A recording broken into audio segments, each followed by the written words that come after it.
Bom dia, sétimo ano! Bom dia, meninos e meninas cheios de liberdade. Vamos continuar falando sobre somos livres? A segunda parte da nossa aula vai continuar e ela está no livro nas páginas de 20 a 31. Hoje eu preciso um pouquinho mais da sua atenção, porque neste momento nós vamos aprender, vamos escutar alguns conceitos importantes em várias tradições religiosas sobre liberdade. Então, para começarmos, o conceito de liberdade que está na página 20. Eu peço que você sublinhe essas frases que a professora destacou no slide, estão na página, sublinha, destaca com teu marca-texto colorido, daquele jeito que fica bem animado. Vamos ler então junto com a prof o que diz. Esses 4 conceitos que você vai sublinhar. O ser humano livre é chamado a ser senhor de sua própria vida, capaz de fazer suas escolhas e assumir as responsabilidades que provêm da liberdade. Também temos a frase: somos realmente livres quando nos relacionamos com a realidade eterna. Esse foi um monge beneditino. A liberdade, por si só, não é um valor. Ela está ligada às suas finalidades. Por isso, ser livre supõe ser responsável. A liberdade é sempre escolher o bem. Vejamos que nessa página nós temos 4 conceitos diferentes e todos falam de escolha, falam de responsabilidade, apesar que são pessoas bem diferentes uma das outras. Na página 21, eu gostaria que você destacasse, são definições de liberdade em diferentes tradições religiosas. Primeira, judaísmo. Na tradição religiosa judaica, a liberdade é vista como inerente, quer dizer, é própria ao ser humano, ela já vem com o ser humano, pois ele é a imagem do Criador e recebeu dele a liberdade de escolha, isto é, livre-arbítrio, poder de escolha. Cada um é responsável pela própria vida e deve responder por suas escolhas. Mais um conceito nessa página é de cristianismo. No cristianismo, ou melhor, para o cristão, liberdade é a possibilidade que o ser humano tem de escolher agir ou não agir, de decidir entre uma coisa e outra, fundamentado na razão e na vontade. A liberdade plena é alcançada quando sua vida em comunhão com Deus e com o próximo, de acordo com a proposta de Jesus Cristo. Na página 22 agora, acompanha por favor com o seu livro e vamos destacar com o marca-texto o que a professora vai ler e ler junto comigo. Lembrando sempre que você tem que ler toda a página. Islamismo, outra tradição, religiosa. Para os muçulmanos, a liberdade é um bem que não pode ser retirada do ser humano. Ele é responsável por suas ações e parte desta responsabilidade vem o seu livre-arbítrio. Para que a liberdade alcance maturidade, ela deve ser exercida com sabedoria e responsabilidade. Outra tradição, Espiritismo. Para o Espiritismo, a liberdade é o instrumento que dá à pessoa o direito de decidir ou agir de acordo com sua vontade. Mas não existe liberdade absoluta. Ela é relativa à liberdade dos demais. Portanto, o exercício da liberdade se dá sempre em relação com os outros. A liberdade está vinculada à questão da responsabilidade, fundamental para o desenvolvimento e amadurecimento do espírito durante suas diversas vivências nos planos material ou espiritual. Dando um pulo, nós encontramos outra definição lá na página 28. E na página 28 nós temos o budismo, que diz assim: para algumas correntes do budismo, a liberdade é o caminho interior na busca da felicidade. Ser livre é libertar-se de tudo que causa dor e sofrimento. Por meio da meditação constante, a pessoa torna-se capaz de reconhecer impulsos que surgem involuntariamente na sua mente de decidir entre aceitá-los ou rejeitá-los. Muito bem, agora a gente continua. Volta, por favor, no seu livro, na página 23, e nós vamos dar destaque ao segundo parágrafo. Esse destaque que a professora pede é você pintá-lo, né? Sublinhá-lo, conforme a gente já tem combinado. Vamos ler junto comigo? As religiões podem ser libertadoras, ou seja, um instrumento de cuidado com a vida em todas as suas formas e um meio para formar homens e mulheres que estejam dispostos a lutar contra tudo aquilo que escraviza e oprime o ser humano. Pobreza, injustiça, desigualdade, miséria, egoísmo, violência e todo tipo de mal presente no contexto atual. Quantos conceitos, quanta teoria importante, porque faz parte do nosso conhecimento. Nós temos que estar com a nossa rocha sólida em conhecimentos firmes do que é liberdade. Agora, a partir da página 23, nós temos alguns exercícios que vão reforçar essa nossa reflexão.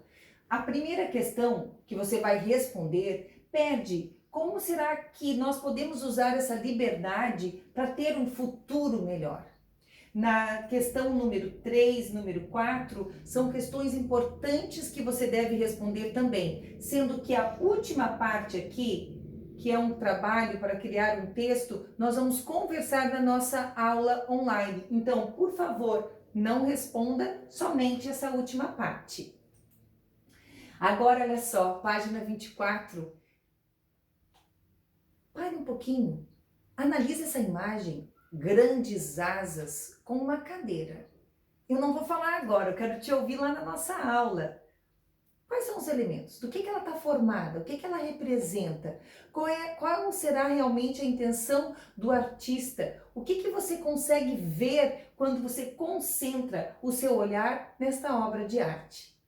Pare um pouquinho, pensa um pouquinho nessa página. Continuando esse momento de responder as questões, aqui nessa partezinha amarela, eu tenho um texto lindo que vocês vão responder também. Não quero falar muito, porque eu quero ouvir de você. Será que você realmente entende o que é deixar uma pessoa livre? Livre para realizar as coisas que quer?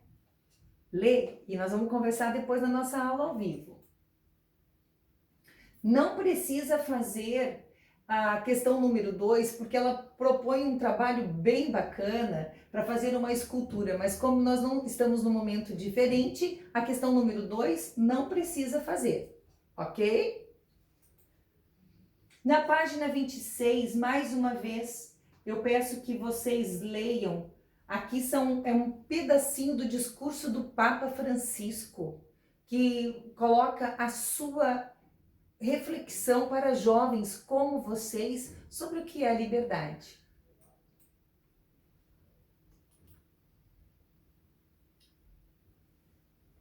No 6º ano, nós aprendemos vários significados da palavra mito e vimos, o sujeito mitou, ele fez uma coisa extraordinária. Aqui eu tenho a presença do Wallace. O Wallace é um menino que fez a diferença.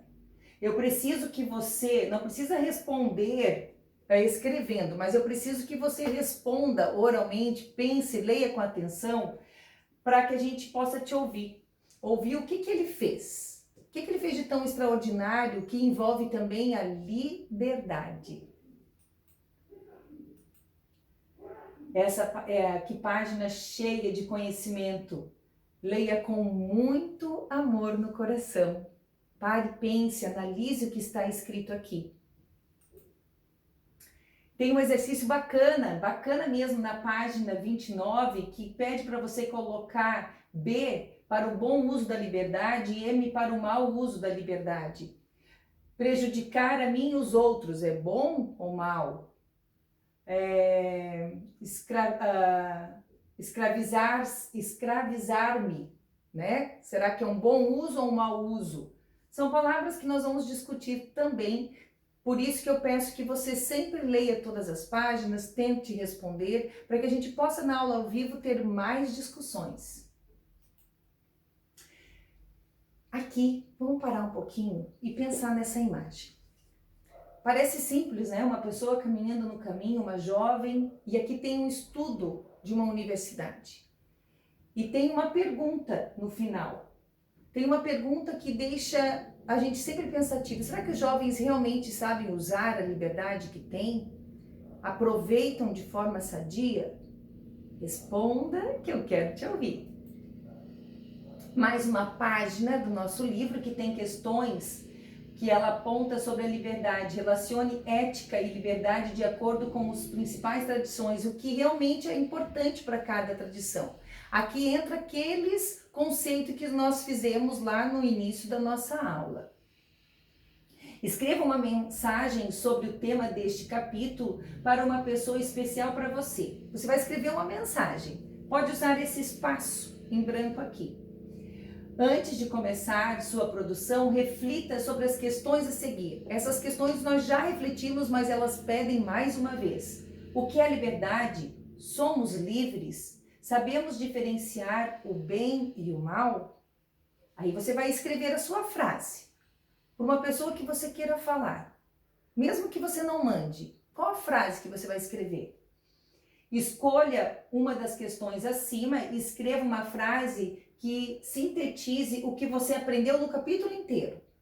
E aqui você vai fazer um emoji que represente essa tua frase. Para continuar a nossa reflexão sobre liberdade, vou ler agora para vocês as palavras que o Papa Francisco deixou na nossa página 26. E diz assim: talvez se pense que liberdade seja fazer aquilo que se quer, ou aventurar-se em experiências limites para experimentar a emoção e vencer o tédio. Isto não é liberdade. Liberdade quer dizer saber refletir sobre aquilo que fazemos, saber avaliar aquilo que é bom e aquilo que é mal. Aqueles que são os comportamentos que fazem crescer. Quer dizer escolher sempre o bem. Nós somos livres para o bem. Nós somos livres para o bem. E agora, amores, olha só. Não poderia deixar de falar um pouquinho mais sobre a última pedacinho que está lá na página 29. Mindfulness. Aqui e agora. Não tem um vínculo com uma tradição religiosa.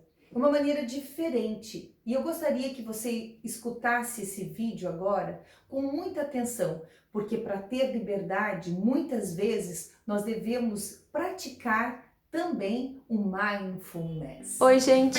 Se essa é a sua primeira vez aqui no canal, eu sou a Feneuti, do blog Feliz com a Vida, e hoje eu vou falar sobre um assunto que muita gente tem me perguntado, porque eu tenho conversado um pouco sobre isso no Instagram Stories, que é mindfulness. Algumas pessoas no Brasil têm traduzido mindfulness como atenção plena e outras pessoas como consciência plena. Eu gosto mais de consciência plena porque eu acho que é um termo mais abrangente. Eu gosto da palavra consciência, sabe? Acho que fica mais sério. Então essa seria a tradução literal da palavra. Mas o que isso significa na prática? Mindfulness é um estado mental em que a gente tem controle sobre a nossa concentração quando está fazendo alguma coisa. Isso nada mais é do que estar presente 100% e prestando atenção em tudo aquilo que você está fazendo, seja lá o que for, qualquer atividade. Vamos pensar o seguinte: quanto tempo da sua vida você passa pensando em coisas que não estão acontecendo agora, ou que não tem nada a ver com aquilo que você está fazendo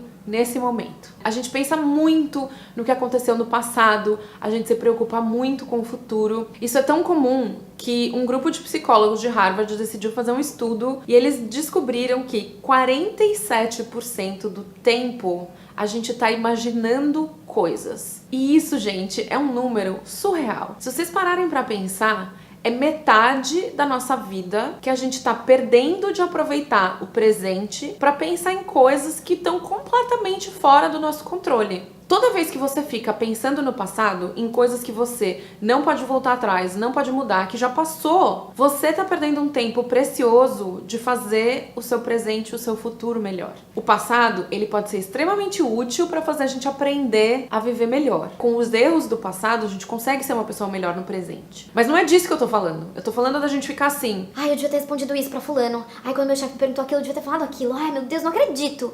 Ai, será que aquela pessoa tá falando de mim? São essas coisas, gente, que a gente não tem controle, já passou, não tem o que a gente fazer. Aquela resposta incrível que a gente pensou depois que podia ter dado pro chefe, não volta mais. Então a gente tem uma alternativa. É olhar para aquilo que aconteceu e pensar: ok, foi errado, não foi exatamente do jeito que eu queria, mas o que eu posso fazer para melhorar isso no futuro? Uma vez que você aprendeu, o passado, gente, tem que ficar no passado. O mesmo vale pro futuro. A gente perde tanto tempo se preocupando com aquilo que a gente nem sabe se vai acontecer. Fica confabulando e fica pensando em cenários e o que pode acontecer, e o que não pode. E se acontecer X, você vai fazer Y. É muita perda de tempo. E assim como o passado pode ser útil pra gente aprender, planejar o futuro também pode ser útil. Mas isso que a gente faz não é planejamento. Essa coisa de ficar pensando, imaginando, confabulando sobre o futuro não é planejar. Planejar também é uma atividade que requer mindfulness. É você parar, é você olhar para suas possibilidades, para suas oportunidades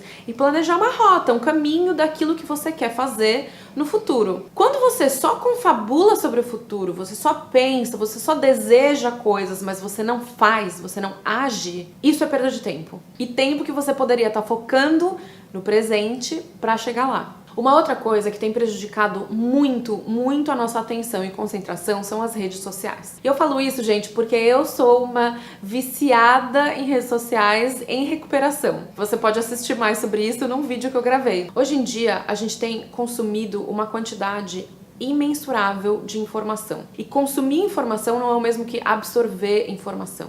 Eu acho que, na verdade, começou a acontecer o contrário. A gente tem tanta informação, tanta coisa disponível por aí, que a gente só fica olhando para aquilo sem realmente parar, olhar e absorver aquilo que a gente está consumindo. Não é mais a gente que vai atrás da informação. A informação chega pra gente através de muitos meios, simultaneamente, o tempo todo, 24 horas por dia. Eu fiquei muito impressionada com a quantidade de comentários e mensagens que eu recebi depois do vídeo que eu postei sobre o meu vício em redes sociais, de pessoas dizendo que as redes sociais têm prejudicado a vida pessoal, o trabalho, a produtividade, que ela não consegue terminar nada que ela começa. E isso, gente, é uma consequência dessa falta de capacidade que a gente tem hoje em dia de se concentrar. São tantos estímulos a um palmo de distância que hoje em dia parece que a gente está perdendo tempo se a gente não está consumindo informação. Quando na verdade é o contrário. Toda vez que você está fazendo alguma coisa, mas ao mesmo tempo você está olhando o seu celular, você está deixando de viver aquele momento. Você está deixando de prestar atenção no que você está fazendo. Então, se você está trabalhando numa coisa, numa tarefa,